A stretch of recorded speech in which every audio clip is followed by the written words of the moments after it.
What's going on, guys? Welcome back to the channel. Or welcome if it's your first time here. If you like videos about prepping, survival, self-reliance, and other related topics, then be sure to subscribe and turn notifications on to be notified each time that I upload a new video. I'm always trying to figure out videos to make for you all that will make things easier and cheaper. Because if you can prep more simply, more easily, and more cheaply, that is two huge pluses right there. A lot of people look at prepping as being some big mysterious beast that they can't tame without having loads of money to throw at it all at the same time, and that simply isn't the case. You can prep cheaply, you can prep slowly, and you can still get it done, or at least get more done than you would if you hadn't done anything at all as far as preps goes. It's extremely important to get ready now as much as you can. However, it's also extremely important to watch your finances. You don't want to go in debt to buy preps, for example. You know, if you go in debt, credit card debt, buying a year's supply of prepackaged survival foods for your family, you could be out $8,000 or $10,000 right there in debt. And that's not the best way to go, in my opinion. The best way to go is to stock up from your local supermarket. And like I said, it's extremely important to do this now while you still can, because I think that between now and October 2024, that something major is going to happen. We have so many things going on right now, and we have this upcoming election also.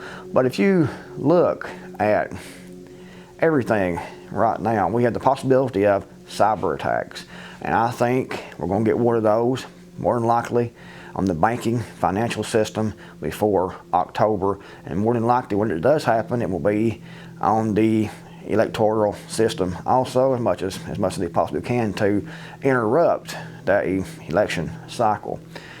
And it will give them a great opportunity to reset, the financial system. If they take the financial system down, the banking system down through cyber attacks, they can bring it back up and reset that with digital currencies and everything they've been hoping for and planning for the last few years here with the Great Reset.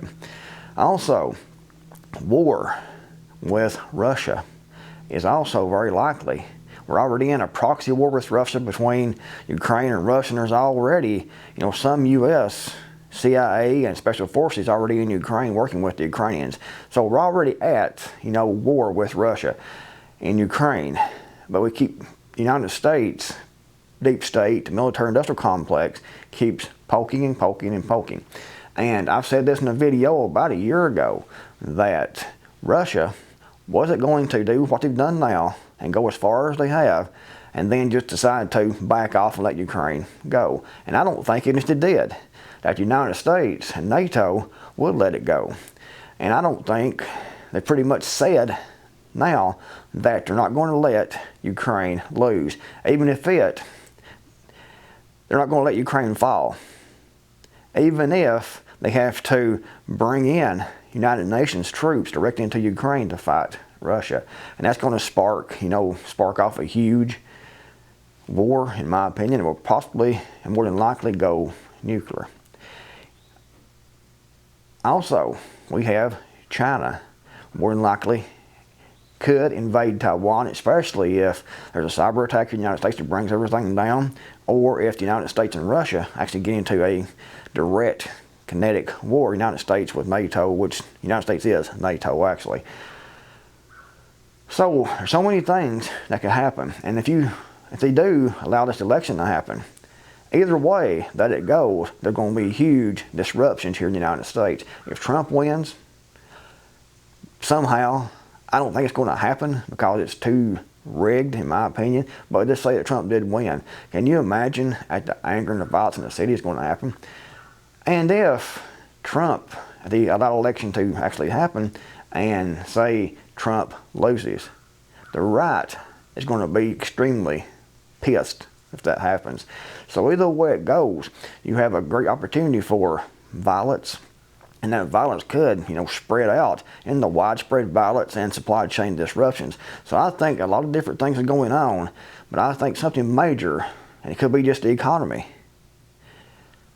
but I think something major is going to happen between now and October 2024 before, the election. So it's important to prepare. But most people don't have a lot of money to prepare with. You know, I can't send myself and send for a year's supply of food for everybody in my group. It would cost a war pension, the saying goes. So that's not going to happen. So every time I go to the store, and I encourage everyone else that's in my group, when they go shopping, to buy at least 4 things extra. 4 different canned food items extra. And I suggest you do the same thing. Every time that you go shopping, no matter if you go to pick up a gallon of milk at the supermarket, go through and pick out 4 of these items I'm going to show you here in a minute and put those back in storage. You want to date those with a marker, a permanent marker on the top and the bottom. Date those and use that as you need it on a first in, first out basis. You know, if you buy something today and you need to use that next week, then you want to get the one you put in your storage first on a first in, first out basis. The first you put in, the first you take back out. And that keeps a fresh supply on hand. You can also build, you know, canned food storage shelves in your house. You can put those on an angle, and you can, you know, have them so wide, put the shelving on the angle, and then put stripping up, and then put your canned foods in there. And every time you buy one, you know, you put that in, and then when you go to get something that you need to use, you just take it out, and the canned food rotates itself down, which that rotation is also good for storage life because it's not setting in one place all the time. So it's all working automatically to provide you with a first in, first out basis, and to keep that food, you know, actually not just rotate it on a first in, first out basis, but rotate it as far as the can's turning also. So what do I suggest that you buy when you go to the supermarket? Like I said, if you go to buy a loaf of bread, pick these up. If all you're going for is a loaf of bread, pick these up also. If you're going for a gallon of milk, pick these up also. Whatever you're going for, add these to your cart too, and put these back in storage. If you do that, start now, start tomorrow, start today. If you do this every time you go to the store between now and October, you'll have a pretty good little stockpile on hand. So guys, let's take a look at what I recommend you pick up. You pick up 1 can of each one of these every time you go to the supermarket, and that is the plan. Low cost, easy and efficient. The first thing is meals in a can. If you can get like soup, chicken noodle soup, beef stew, pot roast, things like that, already meals in a can that you will have meat in this, already have vegetables in this, and it already has a liquid in this. So that's one thing about canned food is they include the liquid that you need. Just put it in a pan and heat it up. Second is fruit. Pick up a can of fruit. It doesn't have to be sliced pears. It can be apples. It can be fruit cocktail, whatever you like. And I suggest you get a variety of different fruits in a can. Next is vegetables. This is green beans, but like I said, it can be whatever. But I suggest that you mix it up and get, you know, different ones when you go. Try to keep in mind what you bought, what you had the most of, and get something else so you have more of a variety. Next is canned meat. This is canned chicken, but you can get things, whatever you want to get. You can get Spam, for example, that's canned meat. Whatever canned meat you like, pick that up also. So pick up a can of canned meat, vegetables, fruit, and meals in a can. If you do this, buy these 4 cans of food every time you go to the supermarket, like I said, to pick up bread, milk, whatever. Pick these up also. Throw these in your buggy. Put these in your little shopping basket.